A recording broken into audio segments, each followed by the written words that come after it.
అరకిలో అడవిలో 12 కిలోమీటర్ల కాలినడకన వెళ్లి వరద బాధితులకు పాడేరు ఐటీడీఏ పీఓ పరామర్శ.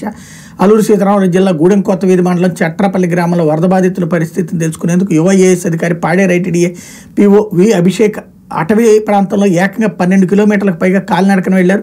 ఆదివారం రాత్రి కురిసిన భారీ వర్షాలకు చట్రాపల్లి గ్రామంపై వరద విరుచుకుపడింది. కొండచేర్లు విరుగుపడ్డాయి. ఒక ఇంట్లో నిద్రిస్తున్న 9 ఆదివాసీలు వరదలో కొట్టుకుపోయారు. అందులో ఒక మహిళ మృతి చెందగా 3 తీవ్రంగా గాయపడ్డారు. పదుల సంఖ్యలో ఎడు దెబ్బతిన్నాయి. చట్రాపల్లికి వెళ్లే మార్గంలో 3 చోట్ల బ్రిడ్జిలు కొట్టుకుపోవడం, 7 చోట్ల కొండచేర్లు విరిగిపోవడంతో రాకపోకలు నిలిచిపోయి బుధవారం చట్రాపల్లి గ్రామానికి వెళ్లాలని పాడేరు నుంచి జీకేవీ చేరుకున్న పీఓ సంపంగి గొంది వరకు వాహనంలో వెళ్లారు. అక్కడి నుంచి సుమారు 12 కిలోమీటర్ల కాలినడకను ప్రయాణించి సప్పర్లు చేరుకున్నారు. అక్కడ పిహెచ్సిలో చికిత్స పొందుతున్న క్షతగాత్రులు పండన్న, సుమిత్ర, సుబ్బారావును పరామర్శించారు. గిరిజనులతో కలిసి పునరావాస కేంద్రంలో పీఓ భోజనం చేశారు. అక్కడి నుంచి ద్విచక్ర వాహనంపై 2 కిలోమీటర్ల దూరంలో ఉన్న చట్రాపల్లి వెళ్లారన్నటువంటి వార్తని హైలైట్ చేశారు.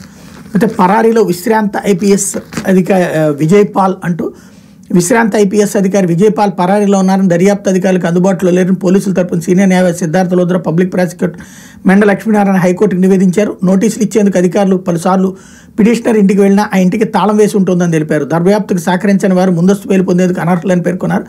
ఈ దశలో రఘురామకృష్ణరాజు తరపు న్యాయవాది స్పందిస్తూ బాధితుడిగా వ్యాజ్యాలు ఇంప్లీడ్ అయ్యి వాదనలు వినిపించేందుకు అనుమతించాలని కోరారు. అనారోగ్య కారణాలతో సీనియర్ న్యాయవాది విచారణకు హాజరు కాలేకపోయారని విచారణ వాయిదా వేయాలని కోరారు. ఈ వాదనల పరిగణలోకి తీసుకుని న్యాయస్థానం రఘురాం వేసిన ఇంప్లీడ్ పిటిషన్ అనుమతిస్తూ విచారణ వారం రోజులకు వాయిదా వేసింది. ఈ మేరకు న్యాయమూర్తి జస్టిస్ విఆర్కే కృపాసాగర్ బుధవారం ఉత్తర్వులు ఇచ్చారు.